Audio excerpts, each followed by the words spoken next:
झेड़ो लाहे यज़ीद अलीअ जे औलाद सी, कान पसंदि ईद हूंदी जा हुसैन अमीर सी। ही अरबी जा अशार रत सां बि लिखियल आहिनि। अतरजू उम्मतुन क़तलत हुसैना शफ़ाअत जद ही यौमल हिसाब। तर्जुमो, छा हुसैन जा कातिल इहा बि उमेद रखनि था त क़यामत जे ॾींहुं संदन नाना जान सल्लल्लाहु अलैहि वसल्लम जी शफ़ाअत माणींदा। कुझु रिवायतनि में आहे त हुज़ूर सल्लल्लाहु अलैहि वसल्लम जी बासत शरीफ़ा याने आमद मुबारक खां 300 साल अॻु ही शेर हिकु पथर ते लिखियलु मिलियो। सुफ़ो 494 अल सवाइकुल मुहर्रका।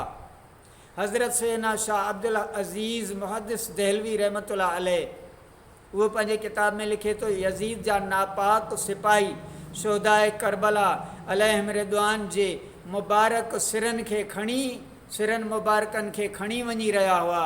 उन दौरान हिकु मंज़िल ते तरसिया। उहे पलीत खारक जी चाश पीअण लॻा। हिकु ॿी रिवायत में आहे वहम यशरबून अल ख़म्र, याने उहे शराब पीअण लॻा।